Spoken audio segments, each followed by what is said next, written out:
Sanibonani ngithanda ukunibingelela nginamukela ohlelweni lethu lezindaba @spmina_tv1 bakwethu moqala ungena kwishane lethu sicela ukuthi ulike uphinde usubscribe ungalenzi phela iphutha lokukhohlwa ukushare link lethu ukuze sindlondlobale njalo bathi ke #our quality is the best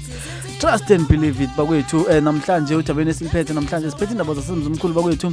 lapho kudlala khona ingoma bakwethu sifuna ukunibonisa ukuthi ingoma idlala kanjani emzimkhulu bakwethu insizwa zisena zigashiya zenza nje bakwethu suka phasi emabhaceni emzimkhulu mododa awu